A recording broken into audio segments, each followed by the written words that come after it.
ঠিক আছে স্যার, চলেন। আমাকে পরিচয় করিয়ে দিবেন আপনার ছাত্র ছাত্রীদের সাথে। চলো।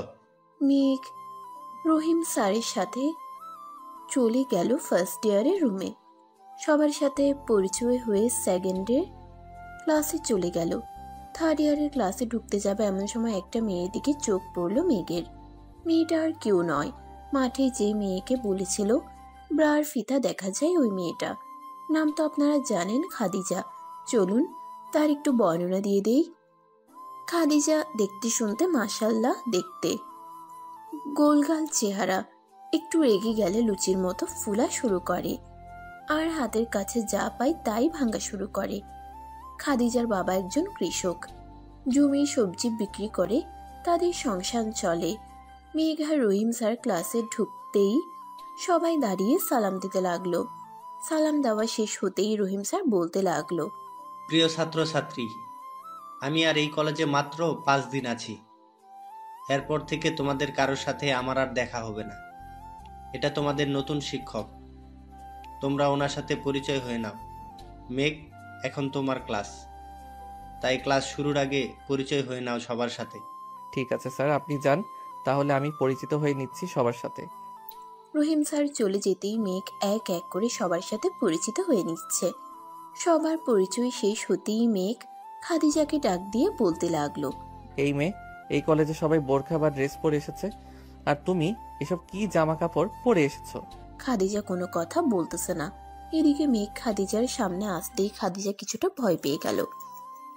খাদিজাকে চুপ দেখে আবারও বলতে লাগলো, কি হলো, কথা বলতেছো না কেন? না মানে স্যার, আমি এগুলো তো প্রতিদিন পরে আসি, তাই আর কি আজকেও পরে এসেছিলাম। জাস্ট নর্মাল ড্রেস পরে আসবে, আর যদি আসতে না পারো তোমার বাবা মাকে বলো যে তোমাকে বিয়ে পড়িয়ে দিতে। কলেজে এসেছো পড়ালেখার জন্য, ফ্যাশন করতে নয়। বসো। মেঘ একটা ধমক দিয়ে খাদিজাকে বসিয়ে দিল। খাদিজার শরীরে একটা সাদা জামা, জামাটা অনেক টাইট, আবার পরে এসেছে ব্রা, তাই আরো বোঝা যাচ্ছে তার শরীরের গঠন। মেঘ ক্লাস শেষ করে একবার খাদিজার দিকে তাকিয়ে চলে গেল বাহিরে। এদিকে খাদিজার বান্ধবীরা বলতে লাগলো, খাদিজা, তোর ড্রেস তো ঠিকই আছে, তাহলে স্যার তোকে এসব বললো কেন? এটা আমি জানবো কি করে? এটা তুই স্যারকে গিয়ে জিজ্ঞেস কর। শুধু শুধু আমার উপর চিৎকার করেছে। বাড়িতে হয়তো বউয়ের বকা শুনে এসেছে, ওই রাগগুলো আমার উপরে ছেড়েছে। সময় আমারও একদিন আসবে, সেই দিন তাকে বুঝিয়ে দিব আমি খাদিজা কি জিনিস। হয়েছে হয়েছে, একটু রাগে দিলে তুই যে কি করতে পারিস তা আমাদের জানা আছে। এখন কি আরো ক্লাস করবি নাকি ক্যান্টিনে যাবি? আমি কিন্তু কোনো কিছুই খাই নাই। আরেকটা ক্লাস কর, এরপর ক্যান্টিনে গিয়ে কিছু খেয়ে না হয় একেবারে বাড়িতে চলে যাব। ঠিক আছে, তাহলে এটাই করি। খাদিজা আরো একটা ক্লাস শেষ করে তার সকল বান্ধবীদের নিয়ে চলে গেল ক্যান্টিনে। এইদিকে মেঘ ইন্টার ফার্স্ট ইয়ারের ক্লাস শেষ করে তার কেবিনে যাচ্ছে। এমন সময় দেখতে পেল খাদিজাকে ক্যান্টিনের দিকে যাইতে। মেঘ আর ক্যান্টিনে না গিয়ে চলে আসলো তার কেবিনে। এদিকে খাদিজা এবং তার সকল বান্ধবীরা বসে খাবার খাচ্ছে। এমন সময় পাশের টেবিল থেকে একটা মেয়ে বলতে লাগলো, জানিস রাইসা, আমাদের ইংরাজি টিচার কিন্তু এখনো বিয়ে করেনি। তুই কার কথা বলছিস? আমি নতুন স্যারের কথা বলতেছি। আমার তো ওনাকে সেই ভালো লেগেছে, যে করেই হোক আমি ওনাকে আমার প্রেমের জালে আটকে বিয়ে করব। সেই আশা ছেড়ে দে তুই। কেন তুই এই কথা বলতেছিস? এই কথা বলবো না তো কি বলবো? হ্যাঁ, তুই একা না, পুরো কলেজের মেয়েরা কিন্তু স্যারের জন্য পাগল হয়ে আছে। সামনে টেবিলের দিকে চেয়ে দেখ, কয়েকজন মেয়ে বসে আছে, ওরাও কিন্তু স্যারের কথা ভাবতেছে। তাই বলতেছি, স্যারের চিন্তা বাদ দিয়ে দে। যা হওয়ার হবে আমি যেটা বলছি এটাই করব। এখন তুই যা পারিস বল। এদিকে খাদিজা আশেপাশে তাকিয়ে দেখে সব মেয়েরাই স্যারের গুণগান গাচ্ছে।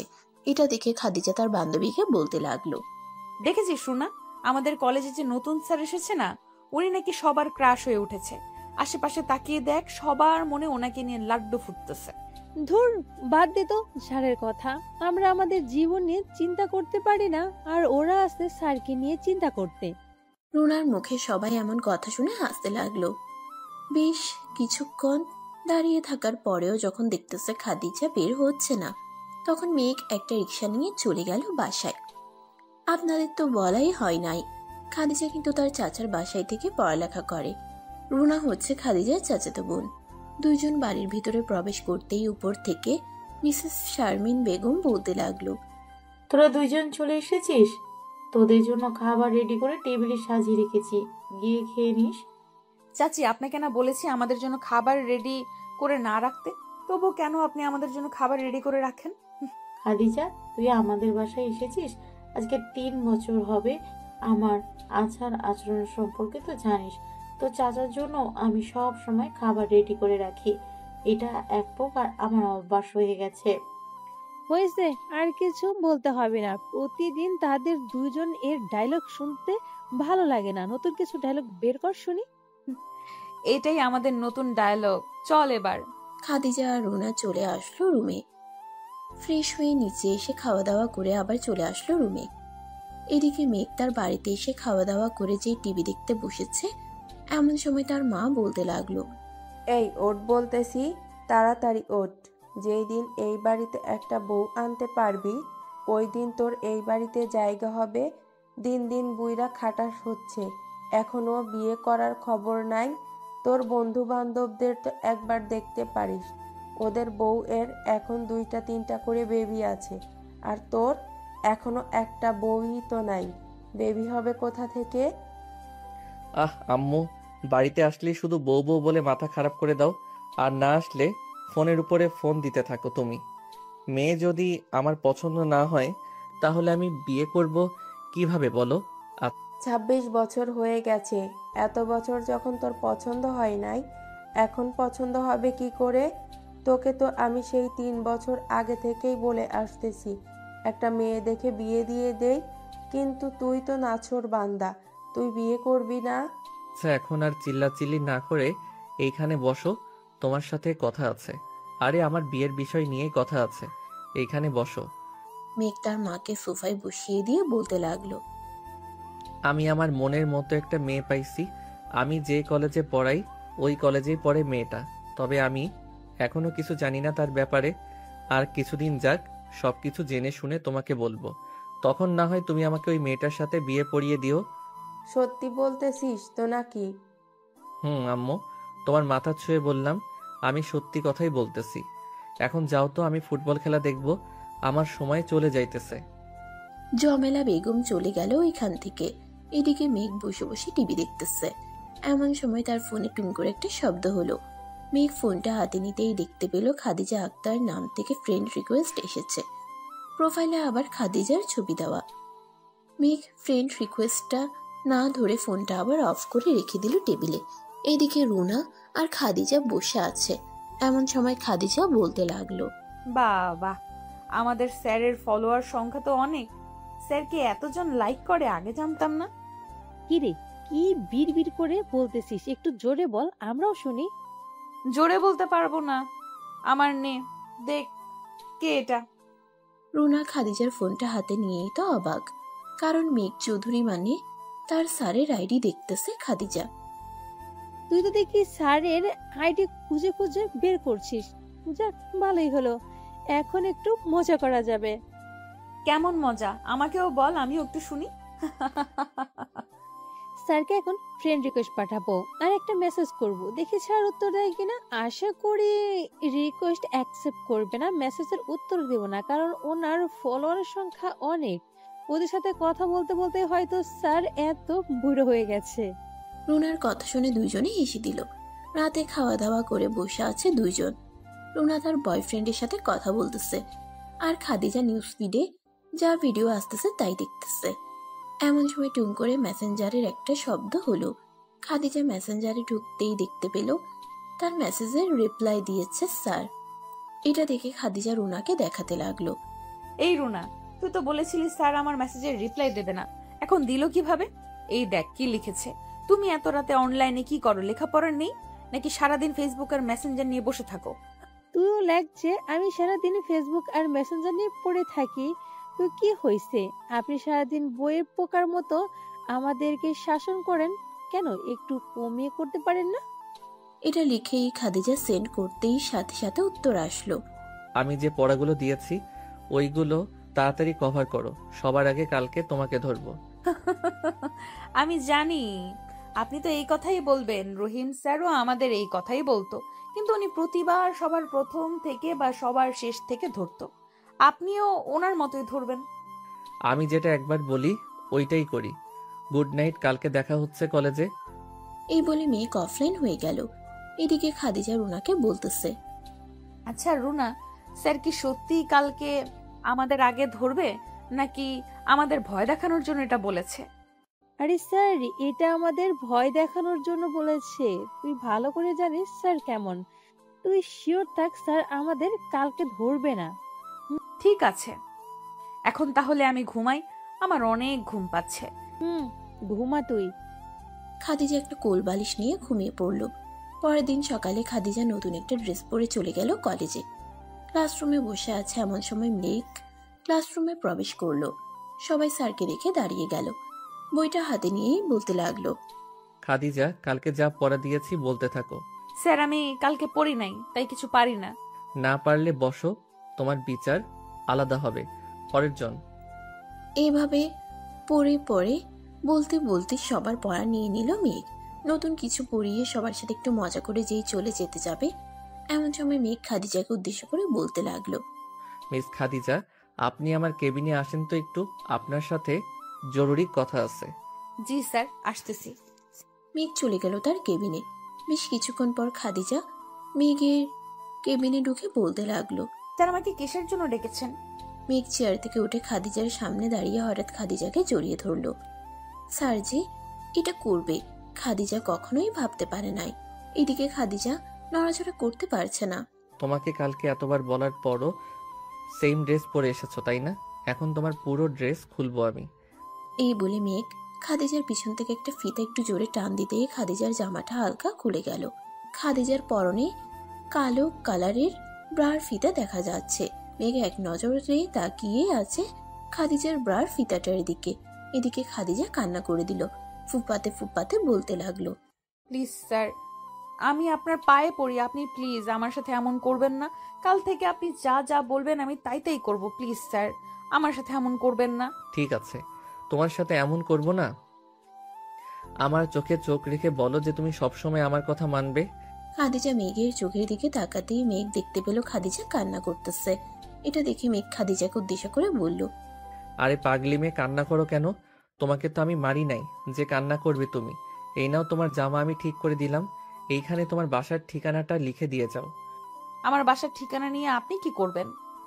দরকার আছে তাই চাইছি, তাড়াতাড়ি লিখো, তা না হলে কিন্তু আবার শুরু করব তোমার ড্রেস খোলা। লিখতেছি লিখতেছি। খাদিজা বাসার ঠিকানাটা লিখে দিয়েই চলে গেল। ক্লাসে এদিকে মেঘ তার আরো কিছু ক্লাস শেষ করে প্রিন্সিপাল স্যারের কাছ থেকে ছুটি নিয়ে চলে আসলো শপিং মলে। মেয়েদের ড্রেস যেখানে থাকে ওইখানে গিয়ে তার পছন্দ মতো কিছু ড্রেস নিয়ে চলে আসলো বাসায়। এতগুলো শপিং ব্যাগ দেখে জমেলা বেগম অবাক হয়ে বলতে লাগলো, কি রে মেঘ, এতগুলো শপিং ব্যাগ কেন? আম্মু, এটা তোমার হবু বৌমার জন্য। কলেজে যেসব ড্রেস পরে যায় সকল ছেলেরা তাকিয়ে থাকে, আমার বুঝি কষ্ট হয় না? বেশ ভালো করেছিস তুই।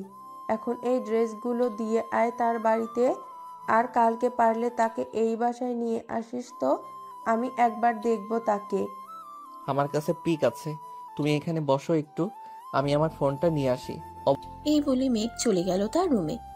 চার্জ থেকে ফোনটা খুলে ফেসবুকে ঢুকে খাদিজার কিছু নর্মাল পিক দেখাতে লাগলো জমেলা বেগমকে। এদিকে জমেলা বেগম ছবিগুলো দেখে বলতে লাগলো, মাশাল্লাহ, আমার ছেলের এতদিন পর একটা মেয়েকে পছন্দ হয়েছে, দেখতেও পরীর মতো। যত তাড়াতাড়ি পারিস নিয়ে আয় বাড়িতে। অবশ্যই নিয়ে আসবো, তুমি কোনো চিন্তা করো না মা। এখন আমি গেলাম, বিকালে বাসায় ফিরবো। এই বলে মেঘ চলে আসলো বাহিরে। একটা রিক্সা নিয়ে চলে আসলো সেই বাসার সামনে যে বাসার ঠিকানা দিয়েছিল খাদিজা। রিক্সা থেকে ভাড়াটা দিয়ে মুখে একটা মাস্ক পরে নিল। দরজার সামনে এসে কলিং বেল দিতেই শারমিন বেগম এসে দরজা খুলে দিল। মেঘকে দেখে বলতে লাগলো, কে তুমি? এইখানে কি চাই? ম্যাম, এই পার্সেলগুলো দিতে এসেছি।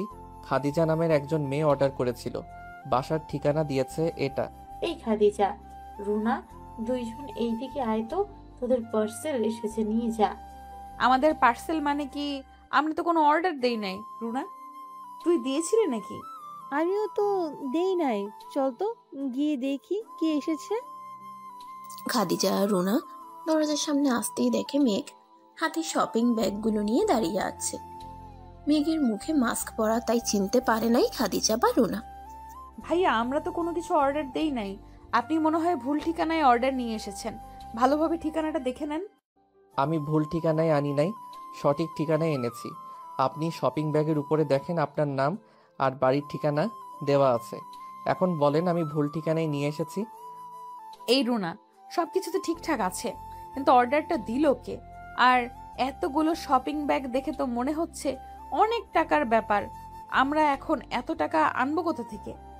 আচ্ছা ভাইয়া, এই ডেলিভারির সকল টাকা দিয়ে দিছি নাকি আমাদের দিতে হবে? সকল টাকা অনলাইনে পেমেন্ট করাই আছে, আর দিতে হবে না। এইগুলো রাখেন, আমি যাই এখন। মেঘ চলে আসলো চায়ের দোকানে। এদিকে খাদিজা আর রুনা সবগুলো পার্সেল নিয়ে চলে আসলো রুমে। একটা একটা শপিং ব্যাগ খুলতেছে। এর ভিতরে একটা ড্রেস, কাচের চুড়ি, কানের দুল আর সবকিছু ম্যাচ করা। আবার একটা চিঠিও আছে। চিঠিটা খুলে পড়তে লাগলো খাদিজা। এই ড্রেসগুলো পরে কলেজে যাবেন। এই ড্রেসে আপনাকে অসুস্থ সুন্দর দেখাবে। এটা আবার কে দিল?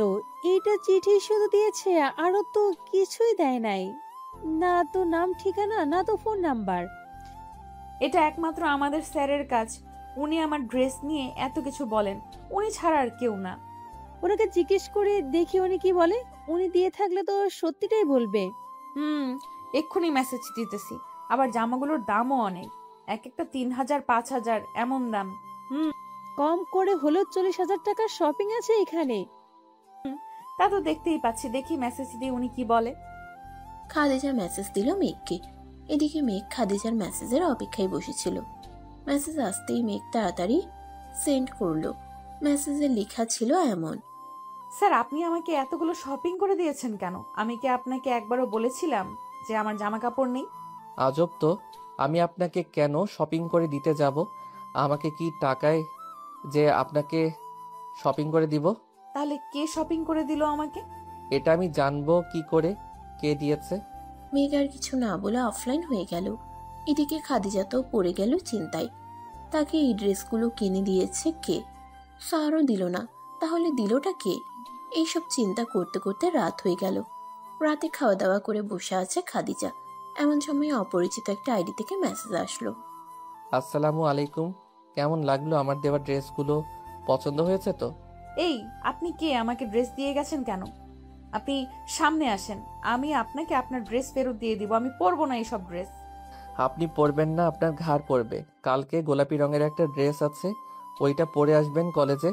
আর যদি দেখি না পরে এসেছেন, তাহলে আপনার কি অবস্থা হবে আপনি নিজেও ভাবতে পারবেন না। ভয় দেখাচ্ছেন নাকি আমাকে? যদি আপনার এটা মনে হয় তাহলে আমি আপনাকে ভয় দেখাচ্ছি। পিচ্চি মানুষ, বড়দের কথা সবসময় শুনবেন, না শুনলে খবর আছে আপনার। আমি কালকে আপনার দেওয়া ড্রেস পরে যাব না। দরকার হলে কলেজেই যাব না। কলেজে না গেলে তো আরো বেশি ভালো। পরে আমি আপনার বাসায় চলে আসব।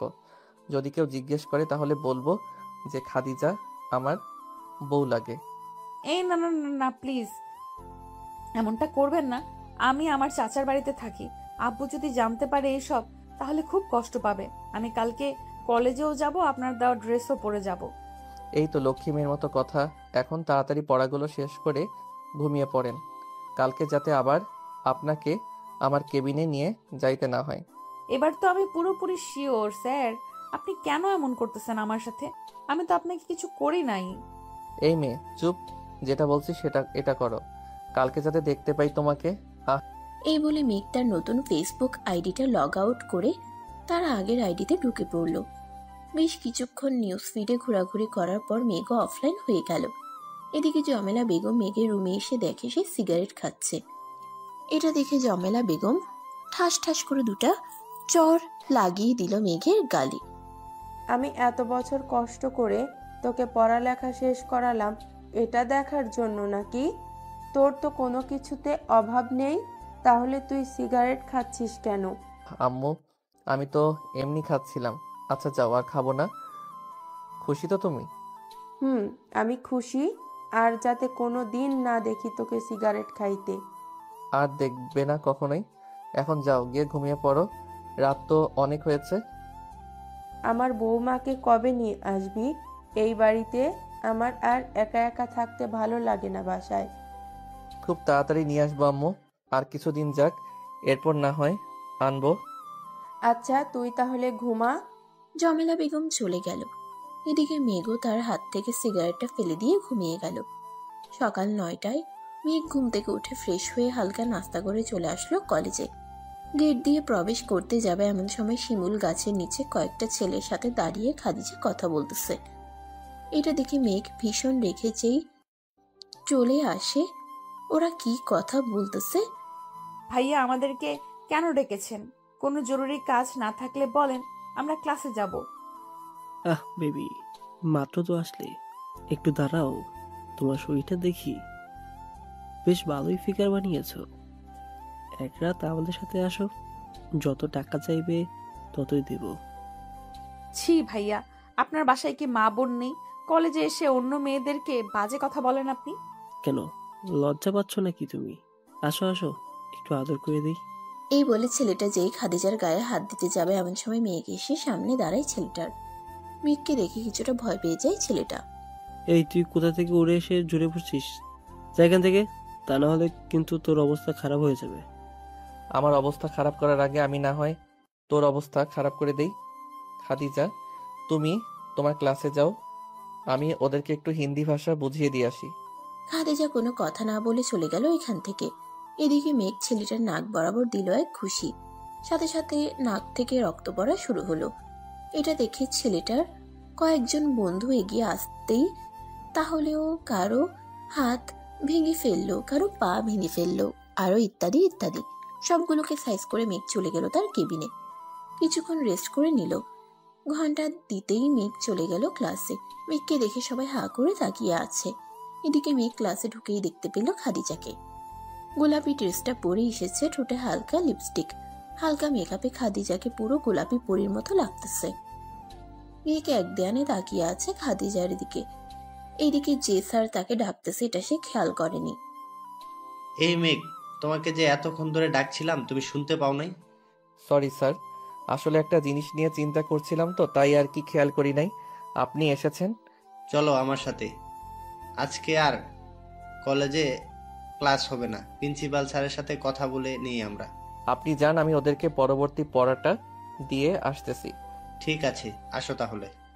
রহিম স্যার চলে যেতেই মেঘ চলে আসলো খাদিজার কাছে। খাদিজাকে দাঁড়া করিয়ে তার কানের কাছে মুখটা নিয়ে বলতে লাগলো, তোমাকে দেখতে কিন্তু পরীর মতো লাগতেছে। আমি যা যা বলবো আজ থেকে তাই শুনবে তুমি। আজকে ক্লাস হবে না, একটু অপেক্ষা করো, আমি আসতেছি। তুমি আবার বাড়িতে চলে যাইও না। স্যার আমি। কোনো কথা নয়, যেটা বলেছি এটাই করবে তুমি। এই বলে মেঘ চলে আসলো প্রিন্সিপাল স্যারের কেবিনে। 1 ঘন্টা ধরে আলোচনা করতেছে সব স্যার ম্যামরা। এদিকে খাদিজা আর রুনা দাঁড়িয়ে আছে গেটের সামনে। এমন সময় রুনা বলে উঠল, কি রে খাদিজা, আর কতক্ষণ দাঁড়িয়ে থাকবো এখানে? আমার পা ব্যথা হয়ে গেছে। আর একটু দাঁড়াবোন।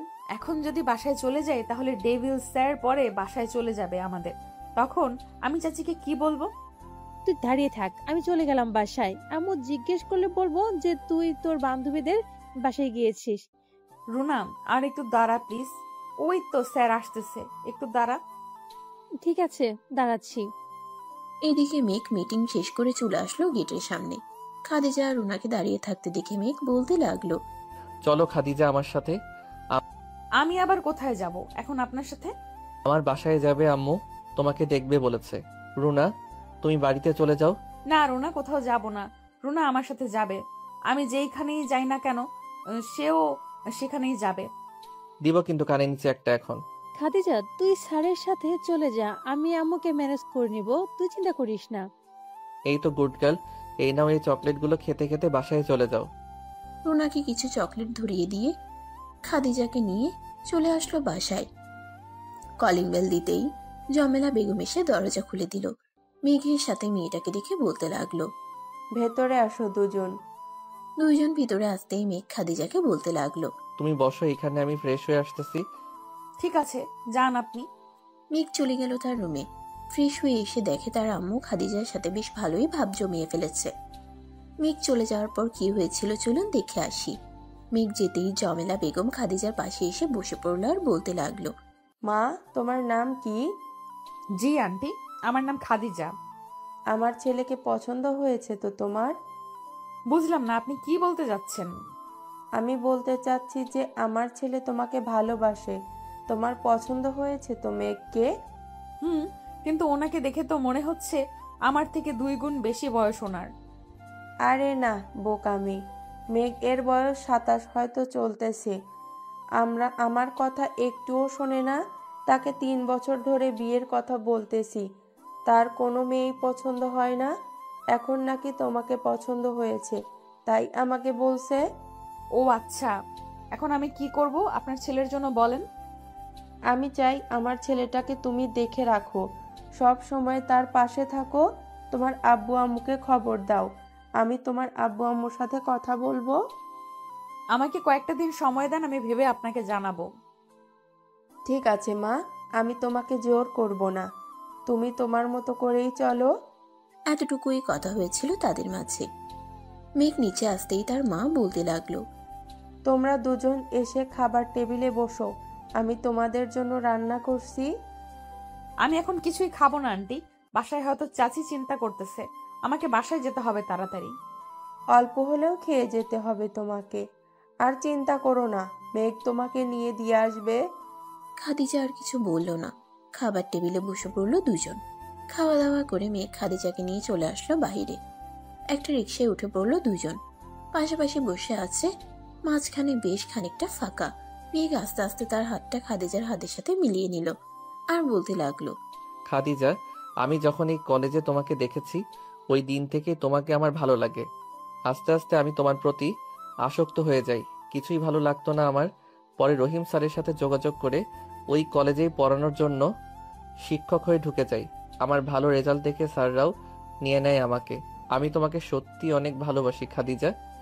খাদিজা কোনো কথা বলতেছে না, চুপচাপ বসে আছে মেঘের পাশে। বেশ কিছুক্ষণ পর চলে আসলো খাদিজাদের বাড়ির সামনে। খাদিজা গেটটা খুলে ভিতরে চলে গেল। এইদিকে মেঘ চলে আসলো বাসায়। খাদিজাকে আসতে এত দেরি হয়েছে বলে তার চাচি বলতে লাগলো, খাদিজা, এত দেরি হলো কেন? আসলে চাচি, আমি একটু আমার বান্ধবীদের বাসায় গিয়েছিলাম কিছু নোটস আনতে, তাই আর কি একটু দেরি হয়ে গেছে। ফ্রেশ হয়ে আসো, আমি খাবার রেডি করতেছি টেবিলে। আমি খাবো না, এখন খেয়ে এসেছি তাদের বাসা থেকে। আচ্ছা, তাহলে রুমে গিয়ে ফ্রেশ হয়ে রেস্ট করো। খাদিজা আর কিছু না বলে চলে গেল রুমে। এইদিকে রুনা খাদিজাকে দেখে বিছানা থেকে এক লাফ দিয়ে চলে আসলো খাদিজার সামনে। একবার খাদিজাকে ঘুরে ঘুরে দেখে বলতে লাগলো, কি ব্যাপার গোলাপি পরি? আমাদের ইংরেজি শিক্ষক তার বাসায় নিয়ে কি পড়িয়ে দিল? আর বলিস না, উনি নাকি আমাকে আরো অনেক আগে থেকেই ভালোবাসে। ওনার মায়ের সাথে কথা বলিয়েছে আমাকে। ওনার মা বেশ মিশুক। এই দেখ, আমাকে একটা হীরার আংটি পরিয়ে দিয়েছে। বাহ, বেশ ভালো তো। স্যারকে বিয়ে করে নে, স্যার তো কোনো দিক দিয়ে খারাপ না। ওনারা অনেক বড় লোক, ওনাদের সাথে কি আমার যাবে বল? দেখ খাদিজা, সব সময় বড় লোক করলেই হয় না। একজন মনের মতো মানুষ পাইলেই চলে। স্যার ঠিক তোর মনের মতো। আমাকে দেখ, রাহুলের সাথে আমি আজকেও ঝগড়া করেছি। সে নাকি আমাকে চায় না। আমার সাথে এত বছর ধরে রিলেশন করার পরেও সে নাকি এখন অন্য মেয়েকে বিয়ে করবে।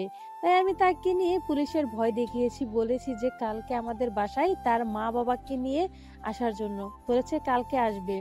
তুইও না করিস না, স্যারের সাথে তোর ভালো মানাবে। কয়েকদিন যাক, দেখি কি হয়। দেখ তুই। খাদিজা ফ্রেশ হয়ে নিল।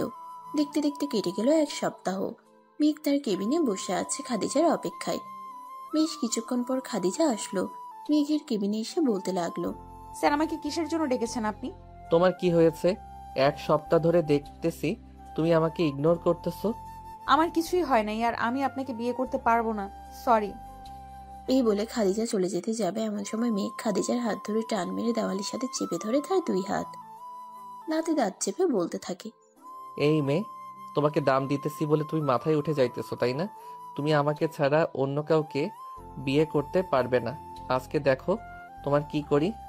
এই বলে মেঘ খাদিজার ঠোঁট জোড়া কামড়ে ধরলো আস্তে আস্তে খাদিজার ঠোঁটগুলো চুষতে লাগলো।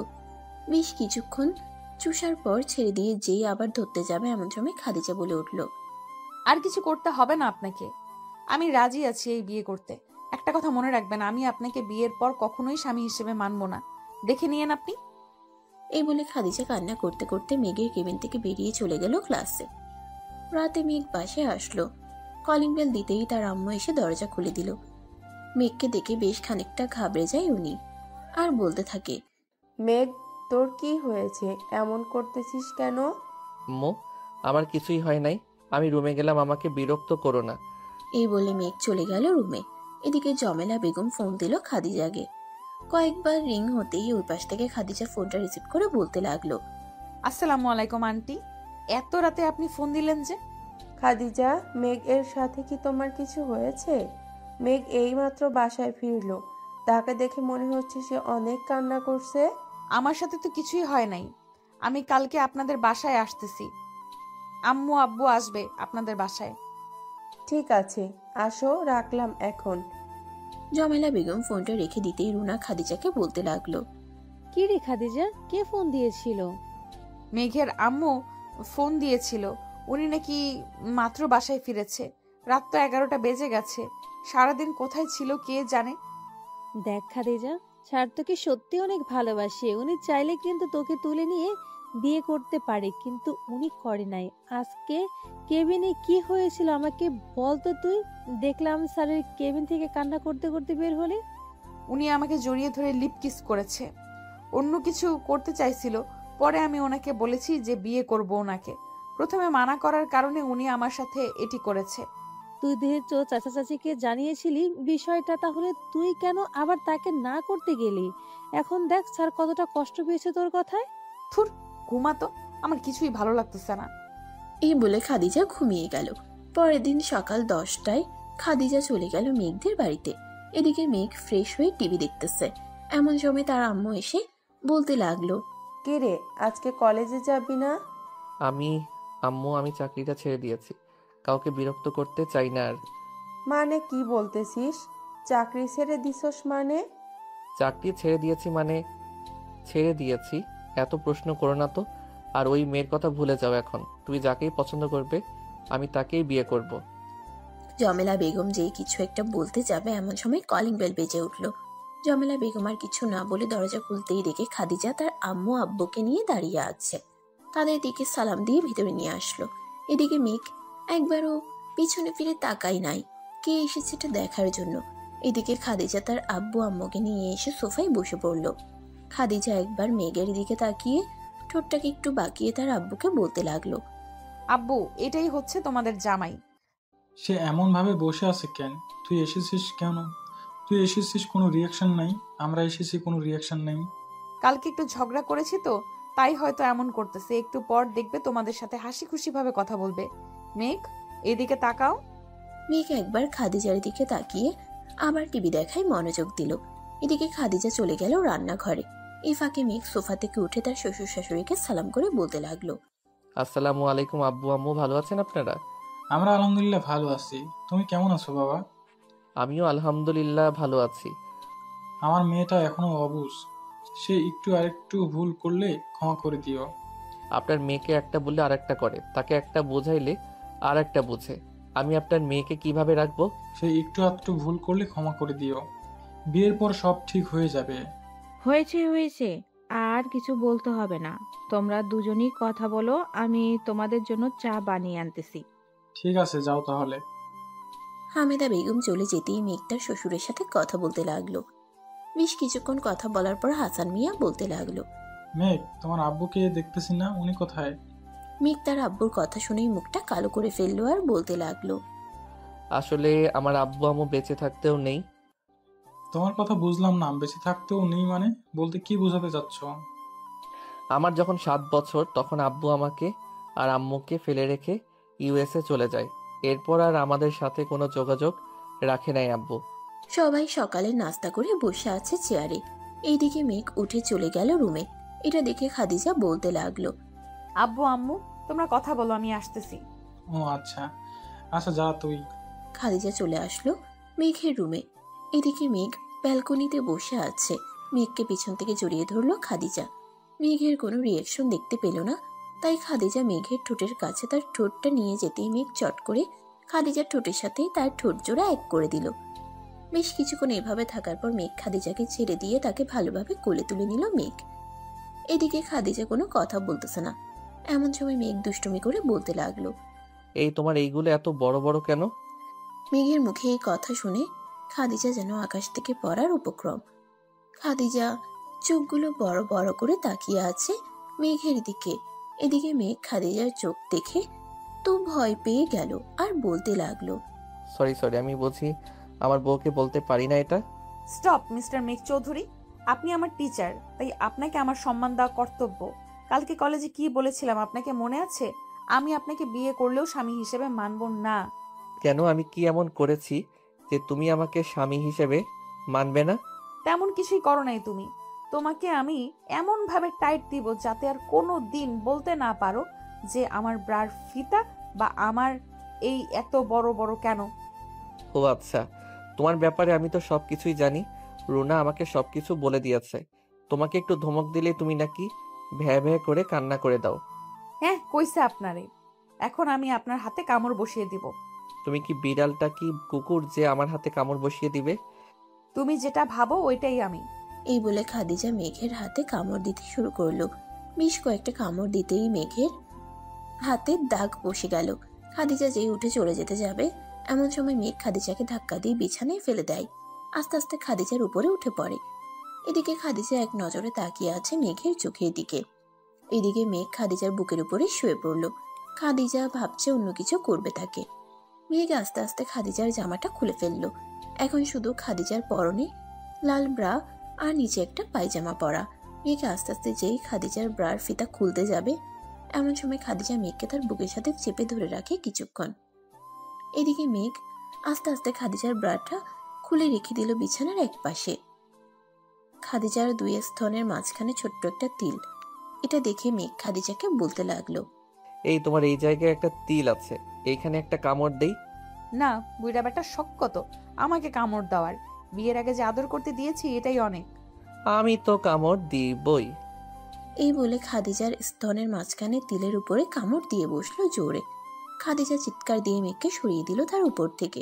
যা খচ্চর বেটা, তোকে আর দিবই না আদর করতে। এটা বলে যেই খাদিজা উঠতে যাবে, এমন সময় মেঘ আবারও খাদিজাকে বিছানায় ধাক্কা দিয়ে ফেলে দেয়। আস্তে আস্তে খাদিজার ঠোঁটে, মুখে, গলায়, ঘাড়ে সব জায়গায় কিস করতে লাগলো। বেশ কিছুক্ষণ কিস করার পর খাদিজা একটু উত্তেজিত হয়ে যেতেই মেঘ খাদিজার থেকে উঠে গেল আর বলতে লাগলো, আমি এখন আদর করতে পারবো না, নিচে যাও তুমি। বুইড়া বেটা, এখন যদি আমাকে আদর না করিস তাহলে বাসর রাতে তোর ওটা কেটে ফেলবো যদি আমার কাছে আসিস। মেঘ খাদিজার কথা শুনে ভয় পেয়ে গেল। ভয় পাওয়ার তো কথা, কারণ এখন বেশিরভাগ খবরে দেখায় যে বাসর রাতে বউ তার স্বামীর লিঙ্গ কেটে পালিয়ে গেছে। মেঘ আর কোনো উপায় না পেয়ে খাদিজাকে আদর করতে লাগলো। দীর্ঘ 2 ঘন্টা আদর করার পর মেঘ খাদিজাকে ছেড়ে দিল। এখন তো হয়েছে, এখন যাও নিচে। বিছানার কি অবস্থা করেছো খেয়াল আছে তোমার? ভালো করে তাকিয়ে দেখো কি করেছো। মেঘ বিছানার দিকে তাকিয়ে দেখে বেশ কয়েক জায়গায় ব্লিডিং এর চিহ্ন। মেঘের মনেই নেই খাদিজাকে আদর করার সময় তার ওইখান থেকে কিছু ব্লাড বিছানায় পড়ে যায়। এখন কি করবো এটার? কি করবে তুমি জানো। যেহেতু তুমি আদর করেছো, এখন তোমাকে এই চাদর ধুয়ে দিতে হবে। যাও যাও, তাড়াতাড়ি যাও। আমার জীবনে আমি নিজের কাপড় ধুয়ে রোদে দেই নাই, আর এটা তো বিছানার চাদর। 11:25 বাজে। খচ্চর বেটা, তাড়াতাড়ি নিয়ে যাও, ওয়াশরুমে ভিজিয়ে রাখো গিয়ে। আম্মু আব্বু চলে গেলে আমি ধুয়ে দিব। ঠিক আছে। মেঘ চাদরটা ভিজিয়ে রেখে দিল ওয়াশরুমে। বেশ কিছুক্ষণ পর মেঘ আর খাদিজা চলে আসলো নিচে। সবাই বসে আছে, এমন সময় খাদিজার আব্বু বলতে লাগলো, মেঘ, তোমরা কি অনুষ্ঠান করে বিয়ে করবে নাকি কাজী ডেকে শুধু বিয়ে পড়িয়ে দিতাম? আম্মু, তুমি যেটা করবে এটাই হবে, আমি আর কি বলবো। দেখো বোকা ছেলের কথা, তুই বিয়ে করবি? তুই জানিস না কিভাবে বিয়ে করবি? অনুষ্ঠান করে বিয়ে হবে নাকি বাসায় কাজী ডেকে বিয়ে পড়িয়ে দিতাম? এই বছরটা শেষ হোক, এখন না হয় কাজী ডেকে আমাদের বিয়েটা পড়িয়ে রাখো, পরে না হয় ছোটখাটো একটা অনুষ্ঠান করে বিয়ে করে ফেলা যাবে। আপনারা কি বলেন বেয়াই বিয়ান? ওরা যখন দুইজন দুইজনকে ভালোবাসে, আমরা আর বাধা দিয়ে কি করব? তারা যেইভাবে চায় আমরাও সেইভাবেই বিয়ে দিয়ে দিব তাদের। একদম ঠিক বলেছেন। আমিও এটাই চাইছিলাম। খাদিজার আর তার চাচার বাড়িতে থাকার কোনো দরকার নেই। আজকে রাতেই কাজী ডেকে বিয়ে পড়িয়ে দিব। আমার সব জামা কাপড় তো ওই বাসায় আছে। সন্ধ্যায় তো ওরা আসবেই। কাউকে বললে তোমার কাপড়গুলোও নিয়ে আসবে। আর না হয় তুমি যাবে। এইখান থেকে তো এইখানেই। আচ্ছা। সবাই বসে গল্প করতে লাগলো। গল্প করতে করতে কখন যে রাত হয়ে গেছে খেয়াল নেই। এর মধ্যে রুনা এবং তার আব্বু আম্মু চলে এসেছে মেঘদের বাসায়। দুলাভাই, আপনি জিতেছেন কিন্তু। আমার বোন 1 নম্বরের পিওর খাঁটি সরিষার তেল। তা তো হতেই হবে। আমার থেকে বয়সে তো অনেক ছোট, তবে সব দিক দিয়ে ফিটফাট আছে। আচ্ছা দুলাভাই, আপনার আব্বুকে দেখলাম না, উনি কোথায়? ওনার সাথে আমাদের কোনো যোগাযোগ নেই। আজ থেকে প্রায় 20 বছর আগে উনি আমাদের ছেড়ে চলে গেছে। তাহলে বাড়িটা কার? এটা আমার মায়ের। আমাদের একটা বিজনেস আছে, ওইটা আম্মু দেখাশোনা করে। মেঘ কথা বলতেছে, এমন সময় তার ফোনটা বেজে উঠল। তাকিয়ে দেখে ইউএস এর নাম্বার। কলটা রিসিভ করতেই ওই পাশ থেকে বলে উঠল, হ্যালো মেঘ। কে বলতেছেন আপনি? মেঘ, আমি তোমার বাবা। ও আচ্ছা, তা এত বছর পর ফোন দিয়েছেন আমাকে। আমার নাম্বার কোথায় পেয়েছেন আপনি? আর আপনার সাথে তো আমাদের কোনো সম্পর্ক নেই, তাহলে আপনি কেন আমার বাবা হতে যাবেন? আমার বাবা মারা গেছে। মেঘ, এমনটা বলিস না বাবা। আমাকে আর ফোন দিবেন না আপনি। রাখলাম এখন। এই বলে মেঘ ফোনটা কেটে দিল। ফোনটা সাইলেন্ট করে রেখে দিল মেঘ। আবারও তিনজন বসে গল্প করতে লাগলো। রাত 11টা। কাজী সাহেব এসে মেঘ আর খাদিজার বিয়েটা করিয়ে দিয়ে চলে গেল। দুলাভাই, থাকেন তাহলে আপনারা, আমি গেলাম আজকে।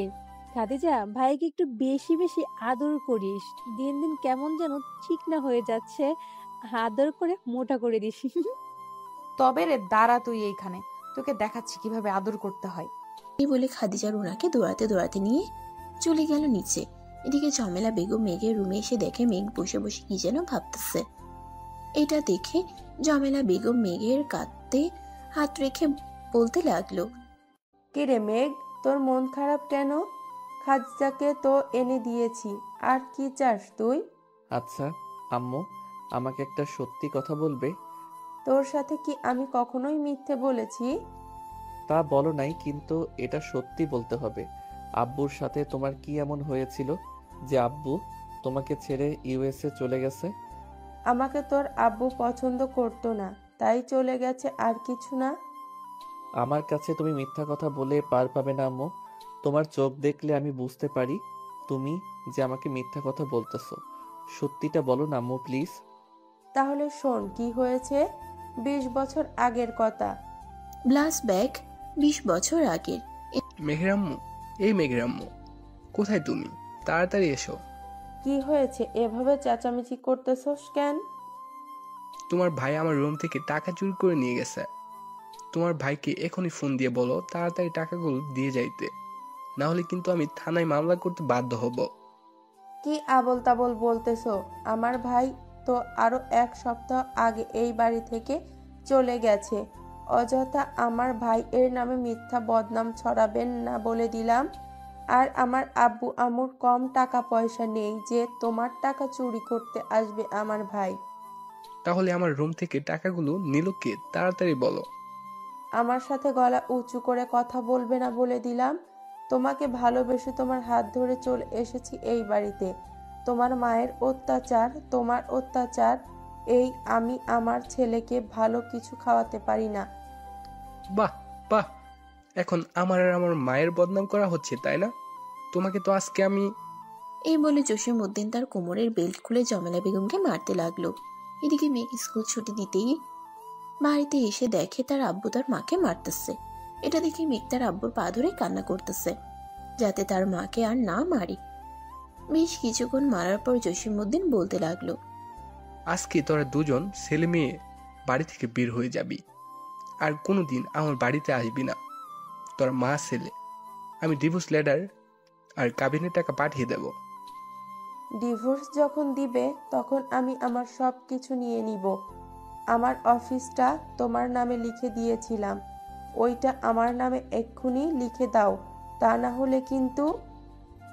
এই নাও তোমার সব কিছু দলিল। তোমার কোনো কিছু আমার লাগবে না। ডিভোর্স লেটার পাঠিয়ে দেব আমি। চলে যাও এই বাড়ি থেকে।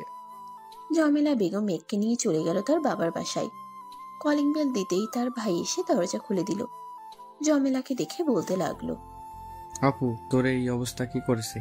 তোর দুলাভাই করেছে। আমার মাথা ছুঁয়ে বল, তুই আমার বাড়ি থেকে টাকা চুরি করেছিস নাকি?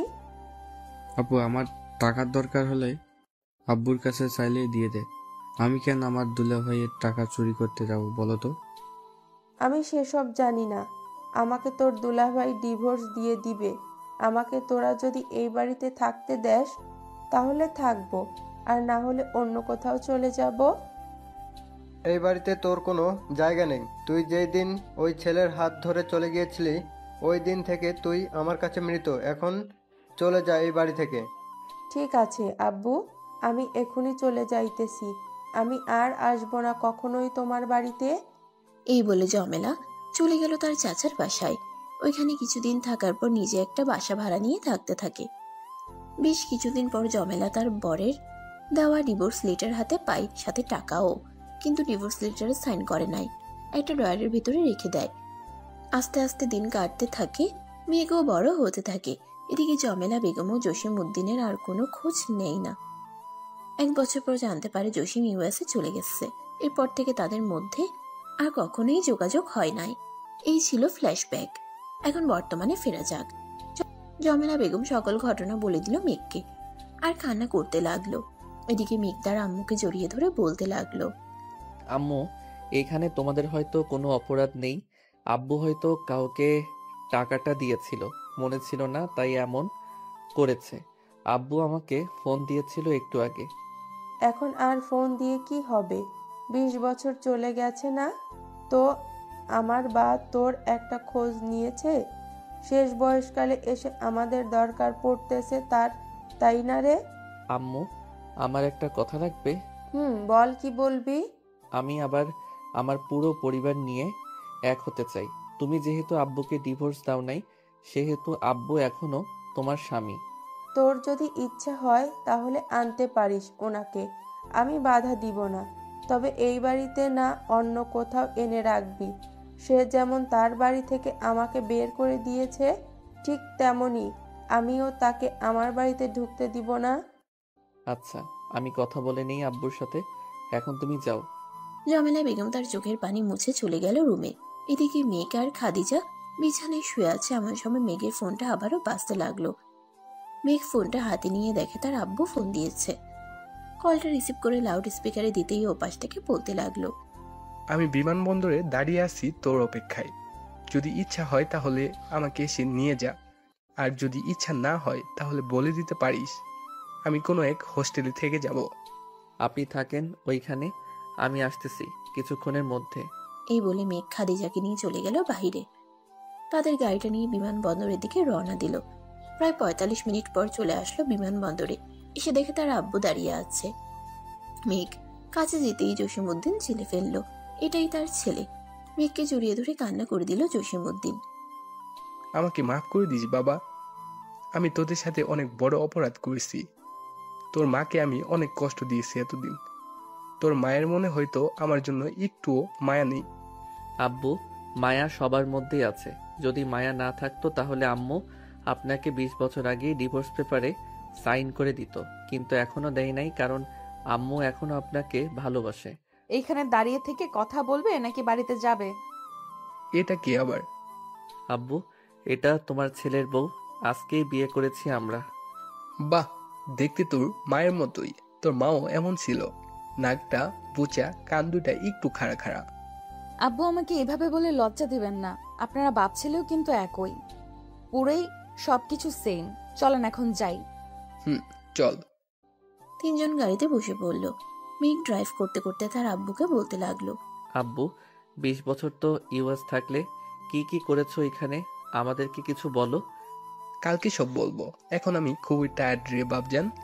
ঠিক আছে, তাহলে কালকেই বইলো। এখন তাহলে আমি যাই। মেঘ তার আব্বুকে নিয়ে চলে আসলো বাসায়। এদিকে জমেলা বেগম তার রুমে দাঁড়িয়ে জানালার পর্দাটা একটু ফাঁক করে দেখতে লাগলো জসিমউদ্দিনকে। তাকে দেখে মুচকে হাসি দিল জমেলা। এত বছর পর তারা যে আবারও এক হতে পারবে ভাবতে পারে নাই কেউ। মেঘ ডুপ্লিকেট একটা চাবি দিয়ে দরজা খুলে ভিতরে চলে আসলো।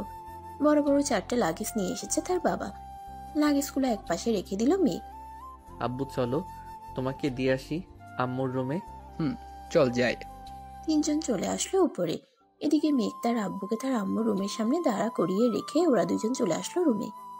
এদিকে জসিমউদ্দিন আস্তে আস্তে রুমে ঢুকে দেখে জমেলা বেগম বসে আছে। জসিমউদ্দিন আস্তে আস্তে জমেলার কাছে গিয়ে জড়িয়ে ধরল। আমাকে মাফ করে দাও, আমার ভুল হয়ে গেছে অনেক। হয়েছে, আর মাপ চাইতে হবে না। ফ্রেশ হয়ে আসেন, আমি খাবার নিয়ে আসতেছি। খাবার আনতে হবে না, আমি খাবার খেয়েছি বাহিরে। ও আচ্ছা, এখন তাহলে ঘুমান। জসিমউদ্দিন শুয়ে পড়ল। এদিকে মেঘ আর খাদিজা বিছানায় শুয়ে আছে। খাদিজা মেঘের বুকে মাথা রেখে বলতে লাগলো, আমাকে কখনোই ছেড়ে চলে যাবে না তো তোমার বাবার মতো মেঘ? আমি কখনোই তোমাকে ছেড়ে যাব না। গেলে আরো আগেই যাইতে পারতাম, তাই না? আমি লুচ্চা, তাই না? এখন দেখো কি করি। এই বলে মেঘ খাদিজার জামাটা খুলে ফেলে দিল নিচে। খাদিজার পেটে কিস করতে লাগলো মেঘ। এদিকে খাদিজা বারবার কেঁপে উঠতেছে। এখন যদি করো তাহলে কালকে নড়াচড়াই করতে পারবো না। আবার এসেছে আব্বু। বেশি না, একবার করব। ঠিক আছে, করো তাহলে। খাদিজার পেটে কিস করতে লাগলো মেঘ। এদিকে খাদিজা বারবার কেঁপে উঠতেছে। 2জন শারীরিক সম্পর্ক করতে করতে হারিয়ে গেল অন্য জগতে। সকালে মেঘের ঘুম ভাঙলো খাদিজার ডাকে। এই ওঠো, আব্বু ডাকতেছে তোমাকে। উঠতেছি। কয়টা বাজে এখন? এটা শুনে মেঘ বিছানা থেকে লাফ দিয়ে উঠল। খাদিজাকে কিছু না বলে দৌড় দিল ওয়াশরুমের দিকে। ফ্রেশ হয়ে 2জন নিচে চলে আসলো। নিচে আসতেই জসিমউদ্দিন বলতে লাগলো, মেঘ, সবগুলো লাগেজ নিয়ে আয় এইখানে। মেঘ লাগেজগুলো এনে দিতে একটা একটা করে খুলতে লাগলো। সবার জন্য যা যা গিফট এনেছে সব দিয়ে দিল। এমন সময় মেঘ খেয়াল করলো আরেকটা ব্যাগ রয়েছে। এটা দেখে মেঘ বলতে লাগলো, আব্বু সব ব্যাগ তো খুললে, এটা তো খুললে না। এটা খুলবো না, তাদের একটা জিনিস দেখাবো। খাওয়া দাওয়া করে নিয়ে আগে, এরপর না হয় যাওয়া যাবে। আবার কোথায় যাবে তুমি? জিনিসটা দেখবি না নাকি? তা তো দেখবই। এর জন্য তো যাইতে হবে, তাই চল খাওয়া দাওয়া করে নি। সবাই খাওয়া দাওয়া করে লাল ব্যাগটা নিয়ে চলে আসলো গাড়িতে। সবাই গাড়িতে বসতেই জসিমউদ্দিন ড্রাইভিং সিটে বসে গাড়ি চালাতে লাগলো। বেশ কিছুক্ষণ গাড়ি চালানোর পর বড় একটা অফিসের সামনে এসে দাঁড়ালো গাড়ি। এটা দেখে মেঘ বলতে লাগলো, আব্বু এখানে এসে দাঁড়ালে কেন? ভিতরে চল, গেলেই দেখতে পারবি। জসিমউদ্দিন লাল ব্যাগ থেকে একটা কার্ড বের করে দেওয়ালের সাথে লাগাতেই গেটটা খুলে গেল। ভিতরে প্রবেশ করতেই সবাই অবাক, কারণ এর ভিতরে শত শত মানুষ কাজ করতেছে। অফিসটা বাইরে থেকে দেখলে বোঝা যাবে যে এটা বন্ধ পরিত্যক্ত অফিস। জসিমউদ্দিন সবাইকে নিয়ে ভিতরে চলে গেল। একটা কেবিনে ঢুকে চেয়ারে বসে পড়ল। বেশ কিছুক্ষণ পর ম্যানেজার এসে বলতে লাগলো, বস আপনি আসবেন, আমাকে বলবেন না? নাহিদ, আমি আমার পুরো পরিবার নিয়ে এসেছি। সবাইকে বলো এক জায়গায় জড়ো হতে, আমি সবার সাথে কথা বলবো। স্যার 2 দিন পর কথা বললে ভালো হতো। সবাই প্রজেক্টের কাজ করতেছে, কালকে রাতে কাজ শেষ হয়ে যাবে, পরের দিন সকালে কথা বলতে পারবেন। মেঘ, তুই বলেছিলি না আমি 20 বছর ইউএসএ থেকে কি করেছি? এই দেখ, এই অফিসটা তৈরি করেছি। ইউএসএ যত কাজ আছে সব কাজ আমার এই অফিসারের লোকেরা করে। এক কথায় বলতে গেলে আমার হাতের মুঠোয় পুরা ইউএসটা চলে। আমি আমার জায়গায় তোকে বসিয়ে দেব। মেঘ তার বাবার সাথে পুরো অফিসটা ঘুরে ঘুরে দেখতেছে। সবাই মনোযোগ সহকারে কাজ করতেছে। সারাদিন অফিস থেকে বিকালে সবাই চলে আসলো বাসায়। আব্বু তোমরা যখন কিছু একটা করেছো, আমাকেও তো কিছু একটা করতে হয়, তাই না? তোর কোনো কিছু করতে হবে না। আমার অফিস আর তোর মায়ের অফিসে যদি কাজ করিস তাহলে চলবে, আর যদি কাজ না করে বসে বসে খাস তাহলেও এই 2 অফিসের টাকা ফুরাবে না। হয়েছে, এসব কথা ছাড়ো তো তোমরা। মেঘ, খাদিজাকে নিয়ে একটু ঘুরে আয় কোথাও থেকে। আমরা গেলে তোমরা কি করবে? তোমরাও যাবে আমার সাথে? আমাদের কি আর বলবো, বয়স আছে, তোরাই যা। ঠিক আছে আম্মু, 2টা কক্সবাজারের টিকিট কেটে নেই আমি। আমি ট্রেনে করে যাব। ট্রেন টিকিট ওই তো কাটবো আমি। তুমি কি ভাবছো বাসের টিকিট কাটবো আমি? আমাদের গাড়ি আছে, বাসের টিকিট কাটবো কেন? আচ্ছা, একটা কাটলেই হলো, তুমি কেটে ফেলো, আমি রান্না বসিয়ে দেই। রাতে তো খাবার খাইতে হবে। বৌমা, রান্না করতে হবে না, আজকে না হয় সবাই মিলে বাহিরে খেয়ে নেব। ঠিক আছে, তাহলে তাই হবে। এখন না হয় আমি কফি বানিয়ে আনি। আব্বু, আজকে রাত 12টায় ট্রেনের টিকিট পাইছি, 2টা। এটা দিয়ে চলে যাব নাকি 2 দিন পর যাব? পাইছিস যখন আজকে চল, যা, দেরি করে কি হবে। খাদিজা সবাইকে কফি বানিয়ে দিয়ে রুমে চলে গেল কাপড় গোছাতে। এদিকে মেঘও বসে না থেকে চলে আসলো রুমে। দরজাটা লাগিয়ে দিয়ে বিছানায় এসে বসতেই খাদিজা মুচকি হাসি দিয়ে বলতে লাগলো, আপনার মতলব তো ভালো ঠেকছে না। এইভাবে তাকিয়ে তাকিয়ে কি দেখতেছেন? যা দেখার দেখতেছি, আর একটা জিনিস ভাবতেছি। আবার কি ভাবতেছো? ভাবতেছি যে 2 দিন ধরে দেখতেছি তোমার পেটটা একটু ফুলা ফুলা লাগতেছে, বেবি হবে নাকি?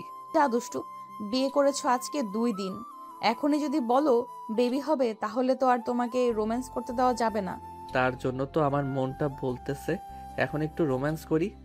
ও, এই ব্যাপার। মহারাজের জন্যই এইভাবে তাকিয়ে আছো? আজকে কিছুই দিব না, চুপচাপ শুয়ে থাকো। কাপড় গোছাচ্ছি আমি, তোমার কি কি নিব সেটা বলো। এই বলে মেঘ খাদিজাকে বিছানায় শুয়ে দিয়ে একটানে ছিঁড়ে ফেলে দিল জামাটা। এটা দেখে খাদিজা বলতে লাগলো, জামাটা ছিঁড়ে ফেলে দিলে কেন? মাত্র 2 দিন হয়েছে পড়েছি, আর তুমি ছিঁড়ে ফেলে দিলে? কোনো কথা নয়, চুপচাপ থাকো, আমাকে আমার কাজ করতে দাও। তোমাকে বাধা দিয়েছি নাকি? আর এই কিন্তু কামড় দিবে না, ব্যথা পাই। কামড় তো 1টা 2টা দিবই, যত বেশি আদর করব তত বেশি বেবি হবে তোমার। তোমাকে এইসব বলে কে? যেই বলুক, হয়েছে তো, এখন আদর করতে দাও। মেঘ আদর করতে লাগলো খাদিজাকে। এদিকে খাদিজা ব্যথায় আহ উফ শব্দ করতেছে। প্রায় 40 মিনিট পর মেঘ খাদিজাকে ছেড়ে দিল আর বলতে লাগলো, এই নাও, হয়ে গেছে, আবার করব কক্সবাজার গিয়ে, হি হি হি। শখ কত, দিলে তো করবে তুমি। এই বলে খাদিজা চলে গেল ওয়াশরুমে। ফ্রেশ হয়ে এসে কাপড়গুলো গুছিয়ে লাগেজে পরে নিল। রাতে সবাই খাওয়া দাওয়া করে চলে আসলো কমলাপুর রেলওয়ে স্টেশনে। মেঘ আর খাদিজাকে উঠিয়ে দিয়ে তার আম্মু আব্বু চলে গেল বাসায়। বেশ কিছুক্ষণ পর ট্রেন ছেড়ে দিল কক্সবাজারের উদ্দেশ্যে। এদিকে খাদিজা মেঘের কাঁধে মাথা রেখে ফোন টিপতে লাগলো। বেশ কিছুক্ষণ ফোন টেপার পর খাদিজা বলতে লাগলো, এই আমার ঘুম ধরেছে। ঘুমিয়ে পড়ো তাহলে তুমি। খাদিজা সিটের সাথে হেলান দিয়ে ঘুমিয়ে পড়ল। এদিকে মেঘ এক নজরে তাকিয়ে আছে খাদিজার দিকে। জানালার বাতাস খাদিজার চুলগুলো আওলা ঝাউলা করে দিতেছে। এটা দেখে মেঘ বারবার খাদিজার চুলগুলো তার কানের কাছে গুজে দিতেছে। এমন সময় একজন ভদ্র মহিলা এসে বলতে লাগলো, এটা তোমার বউ নাকি? আমার বউ। বেশ মানিয়েছে তোমার সাথে। তা বিয়ে করেছো কয়দিন হলো? এই তো 3 দিন হলো। কক্সবাজার যাচ্ছি ঘুরতে আম্মু, আব্বু জোর করে পাঠাচ্ছে আমাদের। ও আচ্ছা, যাও, মেয়েটাকে সুখে রাখো, কখনোই কষ্ট দিও না। তা তো রাখবই, সবকিছু দিয়েই তাকে সুখী রাখার চেষ্টা করি। এখন আল্লাহ ভরসা, আল্লাহ ভালো জানে আমাদের ভাগ্যে কি লেখা আছে। আচ্ছা, থাকো তাহলে তোমরা, আমি গেলাম। মহিলা চলে যেতেই মেঘ কানে হেডফোন লাগিয়ে গান শুনতেছে আর বারবার খাদিজার চুলগুলো তার কানের কাছে গুজে দিতেছে। দেখতে দেখতে সকাল হয়ে গেল। ট্রেন কক্সবাজার রেলওয়ে স্টেশনে আসতেই মেঘ খাদিজাকে ডাকতে লাগলো, এই খাদিজা, উঠো, আমরা কক্সবাজার চলে এসেছি। তো তাড়াতাড়ি চলে আসলাম আমরা। তুমি তো সারা রাত ঘুমাইছো, তোমাকে ডাক দেই নাই। এখন সকাল 10টা বাজে। কি বলো, এত তাড়াতাড়ি সকাল 10টা বেজে গেল? ম্যাডাম, এত তাড়াতাড়ি সকাল 10টা বেজে গেছে।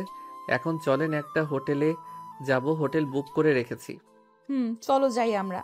মেঘ খাদিজাকে নিয়ে চলে আসলো হোটেলে। রুমে গিয়ে ফ্রেশ হয়ে আবার চলে আসলো নিচে। হালকা কিছু খেয়ে আবার রুমে চলে গেল।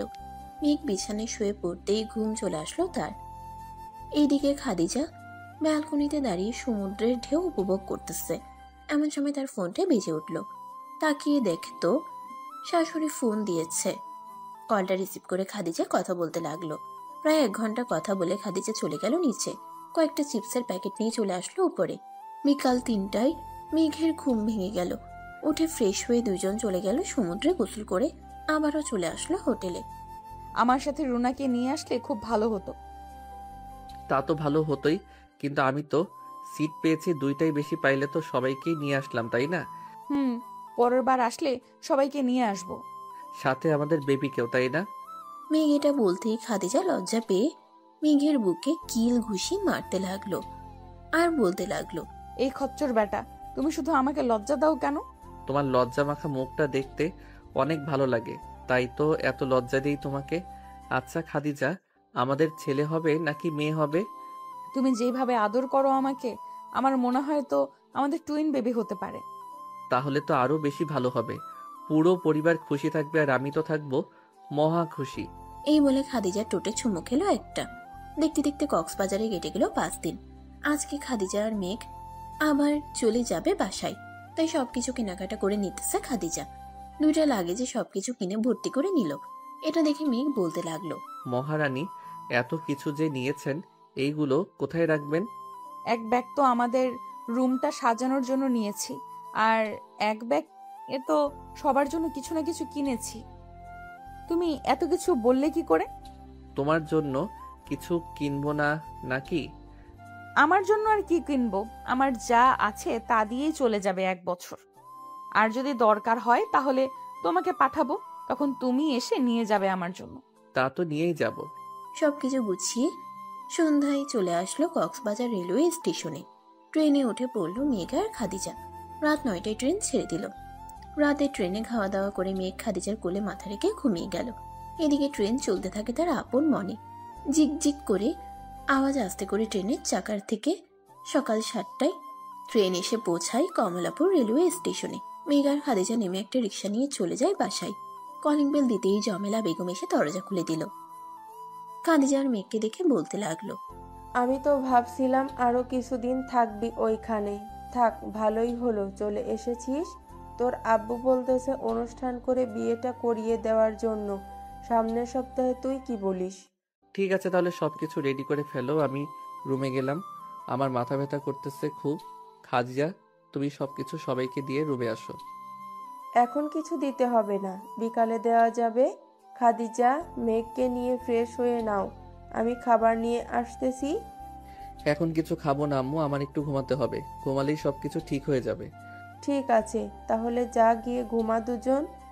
দুইজন চলে আসলো রুমে। মেঘ বিছানায় শুয়ে পড়ল। এদিকে খাদিজা ফ্রেশ হয়ে এসে মেঘের মাথাটা তার কোলে নিয়ে মাথা টিপে দিতে লাগলো। বেশ কিছুক্ষণ মাথা টিপে দেওয়ার পর মেঘের মাথাটা বালিশে রেখে খাদিজা চলে গেল নিচে। হালকা কিছু খেয়ে সবার জন্য যা যা নিয়ে এসেছিল সবাইকে দিতে লাগলো। আরেকটা ব্যাগে বাড়ি সাজানোর জন্য যেসব কিছু এনেছিল ওইগুলো দিয়ে বাড়ি সাজাতে লাগলো খাদিজা। দেখতে দেখতে বিকাল হয়ে গেল। মেঘ ঘুম থেকে উঠে দেখে খাদিজা রুমে নেই, তাই ফ্রেশ হয়ে চলে গেল নিচে। গিয়ে দেখে সবাই বসে আছে। মেঘকে দেখে তার আব্বু বলতে লাগলো, মেঘ, এইদিকে আয়, তোর সাথে কথা আছে। মেঘ তার বাবার পাশে গিয়ে বসে পড়ল। এদিকে জসিমউদ্দিন মেঘের সাথে কথা বলতে লাগলো বিয়ের আয়োজন হিসেবে। কয়জন লোক আসবে সব হিসাব করে একটা বাজেট তৈরি করলো। এদিকে খাদিজা চুপচাপ দাঁড়িয়ে শুনতেছে সবকিছু। এমন সময় জসিমউদ্দিন বলতে লাগলো, খাদিজা, এই নাও, এখানে লিস্ট দেওয়া আছে। এইগুলো তোমার আব্বু আম্মুকে বলো আনার জন্য। ঠিক আছে আব্বু, আমি বলে দিবনি। খাদিজা তার মাকে নিয়ে চলে আসলো তাদের রুমে। দুজন বিছানায় বসে আছে। এদিকে খাদিজা চিন্তিত হয়ে বলতে লাগলো, আম্মু, এখানে তো প্রায় 2000 লোকের আয়োজন। এত খরচ আব্বু কোথা থেকে আনবে? আমাদের জায়গা জমি বিক্রি করলেও তো এত টাকা হবে না। তোর শ্বশুর তোর আব্বুকে 30 লাখ টাকা দিয়েছে বিয়ের আয়োজন করার জন্য। আমি তো ওখানেই দাঁড়িয়েছিলাম, আব্বুর হাতে তো কোনো টাকা দেখলাম না। তুই যখন কক্সবাজার গিয়েছিলি ওই দিন তোর আব্বুকে টাকা দিয়েছে। আমাদের বাড়িটা ঠিক করেছি, আর যে টাকা ছিল বেশ কিছু জিনিস নিয়ে এসেছি। এখন শুধু এই কাঁচা সবজিগুলো আনতে হবে। ও আচ্ছা, টাকা থাকলে আমাকে বলবে, আমি দিবনি। আমার কাছে কিছু টাকা আছে। আম্মা আপনাকে ডাকতেছে। আব্বু, আপনি একটু নিচে যান তো। ঠিক আছে বাবা, তোমরা কথা বলো। কি মহারানী, আপনি ভাবছেন আপনার বাবার সকল সম্পত্তি বিক্রি করে বিয়ের আয়োজন করব আমরা? কখনোই না। আমি জানি আমার শ্বশুর বাড়ি কেমন। আমার শ্বশুর চাইলে দিতে পারবে, কিন্তু আব্বু টাকা দিয়েছে সবকিছু করার জন্য। ধন্যবাদ মেঘ তোমাকে। হয়েছে, আর ধন্যবাদ দিতে হবে না। চলো নিচে যাই। খাদিজা আর মেঘ নিচে চলে আসলো। সবার সাথে রাতে খাওয়া দাওয়া করে গল্প করতে লাগলো। দেখতে দেখতে কেটে গেল 1 সপ্তাহ। মেঘদের বিয়ের আয়োজনের আরো 3 দিন বাকি রয়েছে। সকল কাজ শেষ করে সবাই বসে আছে। এমন সময় জমেলা বেগম বলতে লাগলো, মেঘ, ওইখানে সব গহনাগুলো খাদিজার জন্য নিয়েছি, সবগুলো সোনা। মা, এত কিছু নেওয়ার কি দরকার ছিল? সে তো এই বাড়িরই সব। ওর থাকবে, তুমি বা আমরা তো কেউ নিব না। তাতে কি হয়েছে? আমার ছেলের বউ, আমরা কি তাকে কিছু না দিয়েই নিয়ে আসবো নাকি? তাকে মাথা থেকে শুরু করে পা অবধি পরিয়ে আমরা নিয়ে আসব। তুই কোনো কথা বলবি না বলে দিলাম। ঠিক আছে, আমি কোনো কথা বলবো না। সবাই যা যা করতে বলতেছে মেঘকে, মেঘ তাই তাই করতেছে। দেখতে দেখতে কেটে গেল 3 দিন। আজকে মেঘ আর খাদিজার আবার বিয়ে। সবাই চলে গেছে বিয়ের অনুষ্ঠানে। একের পর এক ব্যাচ খাওয়াতে লাগলো বাবুর্চিরা। দেখতে দেখতে সকলের খাওয়া দাওয়া শেষ। এদিকে মেঘ রেডি হয়ে বসে আছে, এমন সময় তার আব্বু আসলো। কিরে, তুই এখনো যাস নাই? আর কত দেরি করবি? আবার খাদিজাকে নিয়ে আস্তে আস্তে তোর রাত হবে। এই তো আব্বু, এখনই যাব। মেঘ তার বন্ধুদেরকে নিয়ে একটা গাড়িতে উঠে পড়ল। ড্রাইভার গাড়ি চালাচ্ছে। এদিকে মেঘ তার বন্ধুদের সাথে মজা করতেছে। মেঘ, বিয়ে তো করেছিস, তোদের বেবি হবে কবে এটাও বলে দে। আল্লাহ যেই দিন দেয় ওই দিন হবে। আর আমার বেবি দিয়ে তোরা কি করিস? তোরা সবাই তো বিয়ে করেছিস আরো আগে, তোদের তো এখনো বেবি হলো না। আর বলিস না রে, বউকে এতবার করে বলি একটা বেবি নিয়ে নেই, একটা বেবি নিয়ে নেই, সে বলে 2 বছর পরে নিবে। তাই আমি 1 মাস ধরে তাকে তার বাপের বাড়িতে রেখে আইছি। ফোন দিলেও ফোন রিসিভ করি না। এই তো গুড বয়, আর কি লাগে?